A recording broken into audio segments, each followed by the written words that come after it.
Lucky, ನಾಚಿಕೆ ಆಗಲ್ವ ನಿನಗೆ?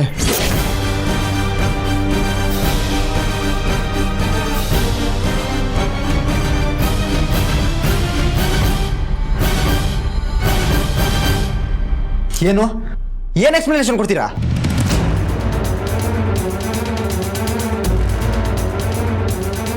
ನಾಚಿಕೆ ಆಗಲ್ವ ನಿಮ್ಗೆ? ಜವಾಬ್ದಾರಿ ಇದೆಯಾ?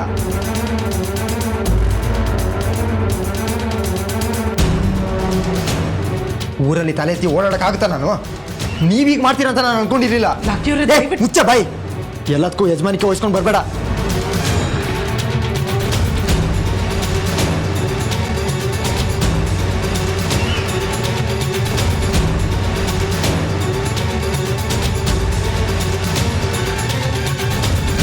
ಅಮ್ಮ, ನಿನಗೆ ಸ್ವಲ್ಪ ಬುದ್ಧಿ ಬೇಡವಾ?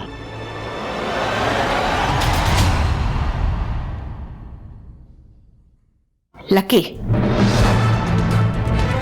ದೊಡ್ಡವರು ಚಿಕ್ಕವರು ಅನ್ನೋ ಪರಿಜ್ಞಾನ ಇರಲಿ. ಅವರು ನಿಮ್ಮ ತಂದೆ. ದೊಡ್ಡವ್ರು ನೀವು, ದೊಡ್ಡತನ ಉಳಿಸ್ಕೊಂಡಿದ್ದೀರಾ? ಇದೇನಾ ನೀವು ಮಾಡೋ ಕೆಲಸ?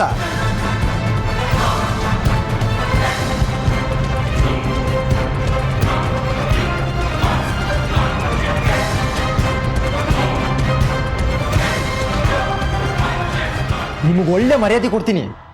ಊರಲ್ಲಿ ಯಾರು ಏನೇ ಹೇಳಿದ್ರು ತಲೆ ಬಗ್ಗಿಸ್ಕೊಂಡು ಓಡಾಡ್ತೀನಿ.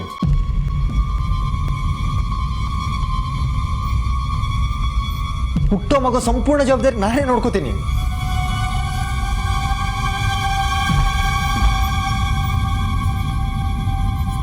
ಅದಾದ್ಮೇಲೆ ಇನ್ನೊಂದು 2 ಮಕ್ಳಿಗೆ ಪ್ಲಾನ್ ಮಾಡಿ ಅವ್ರನ್ನ ನಾನೇ ನೋಡ್ಕೋತೀನಿ.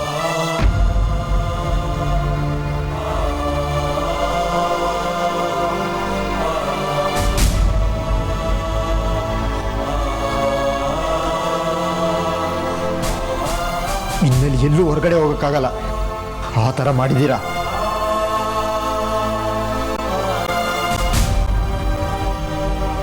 ಇಷ್ಟೆಲ್ಲ ಆದ್ಮೇಲೆ ನಾನು ಕಬಡ್ಡಿ ಆಡೋಕ್ಕಾಗುತ್ತಾ? ಜನ ನಗ್ತಾರೆ, ಸಂಪಿಗೆ ದಿಬ್ಬದ ಮನೆಯಲ್ಲಿ ಇನ್ನೊಬ್ಬ ಚಾಂಪಿಯನ್ ಹುಟ್ಟಿದಾನೆ ಅಂತ.